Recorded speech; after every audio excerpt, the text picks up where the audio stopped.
Did you know that according to the Guinness's Book of World Records, the dog who is recorded in a verifiable way as having lived the longest life was an Australian cattle dog by the name of Bluey. Bluey, a female, lived to the almost unthinkable age for a dog of 29 years, 5 months old. So that alone is a pretty amazing little fact. But there's something surprising about that fact. Because you see, you might assume that Bluey lived so long because she had a pampered life, that she was always well taken care of, that she had only the finest food and care. Well, it turns out that, well, it is true that it seems that Bluey was well loved. She did not have an easy life. She was a working dog. She worked for 20 years as an Australian cattle dog, a very difficult, very taxing job. But when you think about it, that's not necessarily all that surprising, because I think you would find that is generally true, that working dogs in general actually do have longer lives, are generally happier, more well-adjusted, healthier all around. I think that is true for many canine professions, particularly those canine professions that bring dogs into regular contact with other animals or human beings, because of course dogs are extraordinarily social animals. There's some exceptions, of course. I mean, obviously, dogs whose work takes them into various dangerous places, like, say, into war zones, do not live long. But generally speaking, it's true. Now, why would that be? Why would that be? Why would it be that hard-working dogs tend to live longer, be happier, more well-rounded than other dogs? Well, you need to remember this one simple fact. Dogs are not natural animals. They are descended from wolves, but they have been bred by humans for many, many, many generations. And they have been bred for very particular purposes. So some dogs have been bred to pull, some have been bred to hunt various kinds of animals in various situations. Some have been bred to retrieve, some have been bred to guard. So they have been designed in very particular ways down through many generations. And what we tend to find is this: when dogs fulfill that purpose for which they were designed, when they do the kind of work that they were designed to do, they seem to find a deep contentment with that.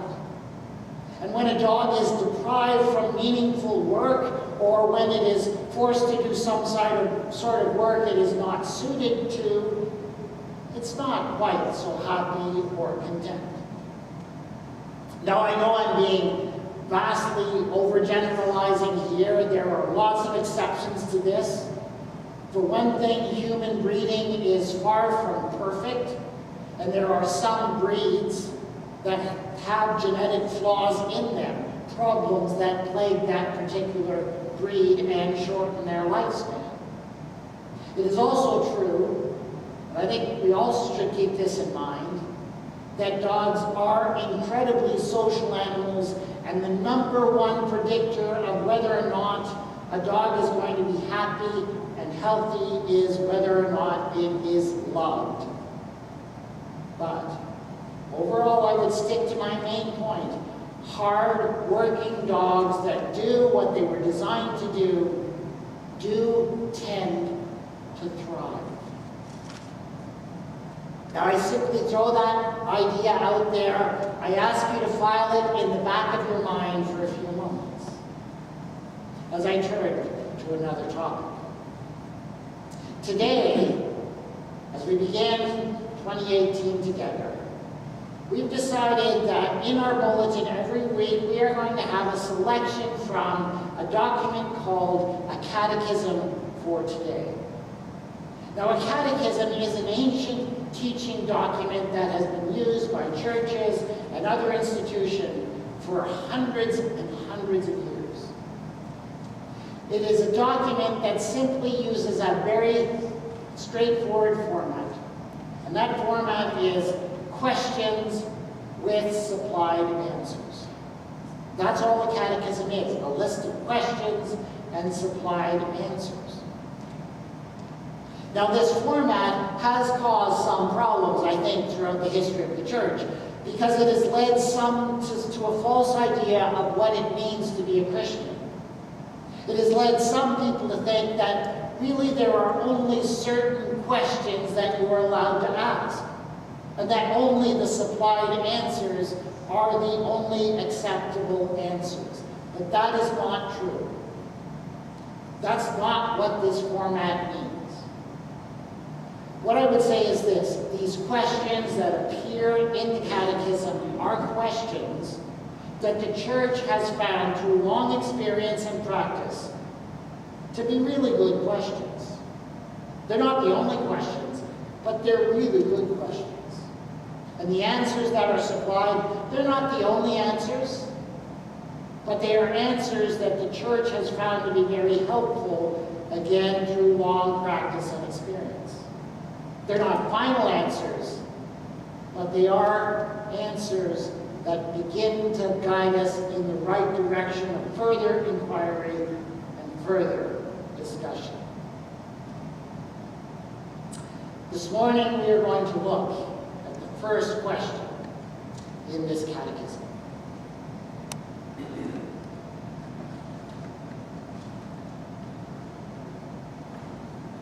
The opening question in the Catechism for today is simply this: what is God's purpose for our lives? What is God's purpose for our lives? And it is an excellent question to start with, because you know what? That is a question that each and every one of us has asked in our lives. Every one of us deals with that question in various forms. Why am I here?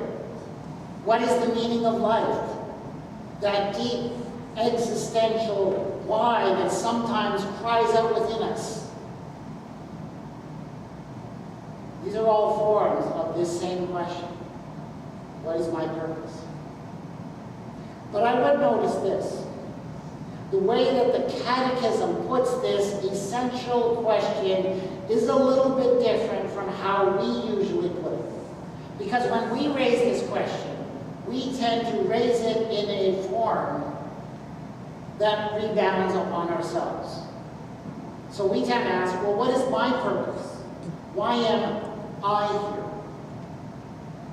But the Catechism doesn't put the question that way. The Catechism puts the question in this way. It assumes that the God who created you might just have a better idea of what your purpose is than you do. So that's a very different approach to this essential question of purpose, an approach that is, I would say, at odds with the way our world tends to approach that question of purpose, which means that the answer will tend to be at odds with how the world approaches that question of purpose. The answer, according to the Catechism, is, in the simplest terms, this: we have been made for joy. What is our purpose? What is our Creator's purpose for us? We have been made for joy. In some ways, that might seem like a bit of a surprising answer, not the one you expect.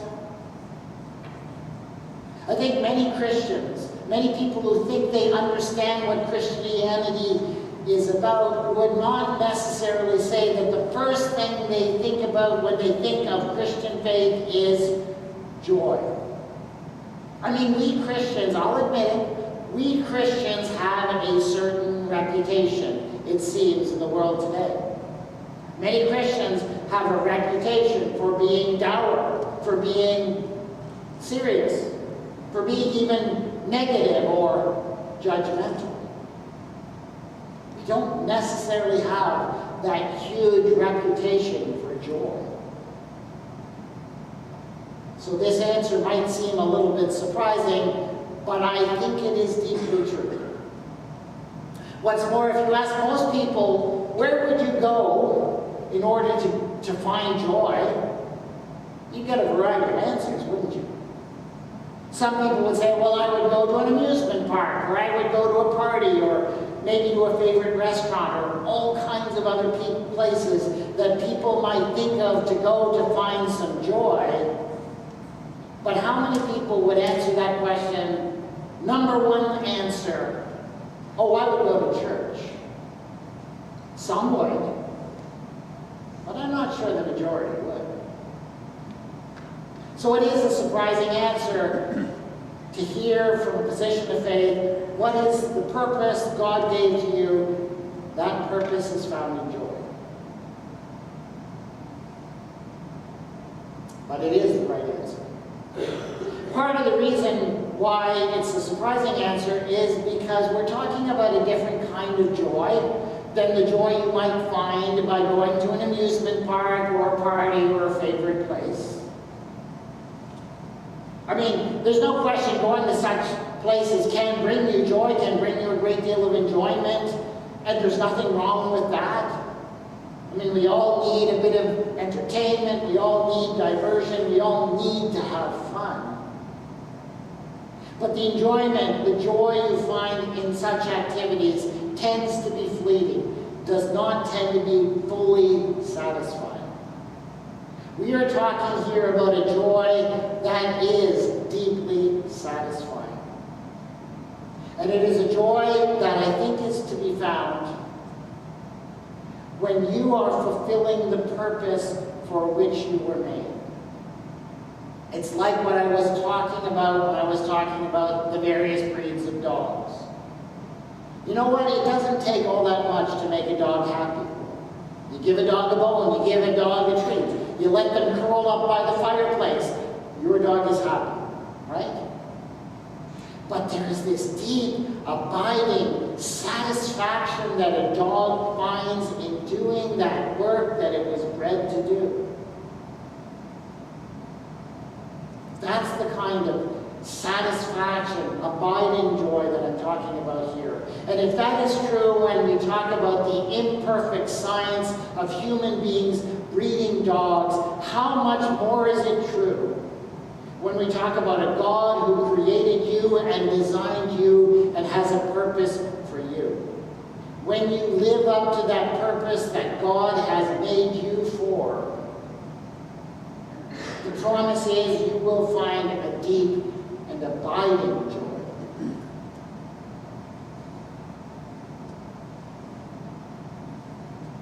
How do we find it? How do we practice that? Well, the answer that the Catechism gives begins with, you were made for joy, and it is joy that you find, it says, in knowing, loving, and serving God, joy that you find in knowing, loving, and serving others, and in taking wonder in all God's work.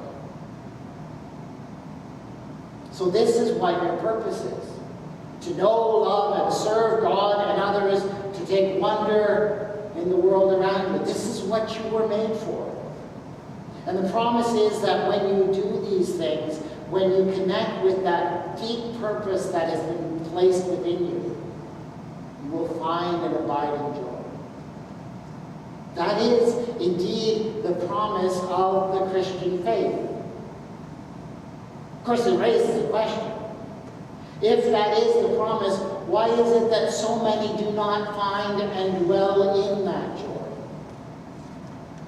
There are so many in our world today who do not live in joy, who do not know that joy. And part of the reason for that is that we lose sight of that basic purpose. We lose sight of what God has created us to do. And when we do that, though, when we lose sight of that basic purpose of knowing, loving, and serving, and taking wonder, that drive to find a sense of purpose that God, our Creator, has placed in us doesn't just disappear. It gets diverted. It gets diverted into other lesser things. And so people begin to run after, to pursue things like wealth and possessions. They start to pursue things like power and influence, or particular experiences. That's why we find so many people who drive so much energy into searching for these things and yet do not find satisfaction. They're trying to live out this drive they have within them, but it is directed in the wrong ways. They are putting energy into the things that will not ultimately satisfy. And that is why so many do not experience that abiding joy. Coming to know that your Creator has created you for joy, and that you are to find that joy in knowing, loving, serving God, knowing, loving, and serving others, and taking wonder in the world around you, is a transformative realization. When you take that thought into yourself, it can transform how you live out your whole life. But it will take time. Here are some things that can help you along in that journey towards greater joy. The Apostle Paul writes this to the Philippian church. Rejoice in the Lord, he says. Again, I say it, rejoice. Paul here is speaking of joy, but he's speaking of it in an active sense. He is saying that joy isn't just something that happens, it is something that you can choose to do because you have power. You have the power to choose in what you will take delight. And if you choose to take delight in these things that connect to your purpose, you will find that joy. Another thing that can help you along, Paul goes on to explain, is how you direct your thoughts. Finally, beloved, he says, whatever is true, whatever is honorable, whatever is just, whatever is pure, whatever is pleasing, whatever is commendable, if there is anything that is excellent, anything worthy of praise, dwell on these things. How you think, how you let your mind rest on things can direct how you respond to the world around you. When you think on what is true, you recall that the God who made you knows you, put within you a purpose, and that as you live in that purpose, you can find joy. When you dwell on what is honorable, you remember that there is great honor to be found in serving others. That there, even though that service can sometimes be hard, that there is a fulfillment in finding that you are living out your purpose. When you dwell on what is just, you are reminded that there are certain things in this world that are worth standing up for. What is right? What is just? That when you put yourself on the line for these things, there is much blessing to be found. When you dwell on what is pleasing, you look around at this incredible world that God has placed around you, has created in such wonder and beauty, and you find pleasure in these things, and it feeds your inner joy. When you dwell on what is commendable, you can learn to see yourself as God sees you. The God who made you loves you, accepts you as you are, takes pleasure in you. And as you dwell on this, it begins to be internal. When you dwell on whatever is excellent, anything is worthy of praise, you open yourself up to that message that God wants to say to you, that you matter, that you have a purpose, that you are fulfilling that, and that God wants you to have joy in that. The simple truth is this: you were indeed made for joy. And yes, sometimes that joy can be difficult, and sometimes it can be elusive, and sometimes the events of life around us can bring us down. But I pray that you can find joy by continuing on in knowing, in loving and serving God and others, in pausing to take wonder in the world around you. Joy is there for you. I encourage you to embrace it. Let's take a few moments in silent reflection.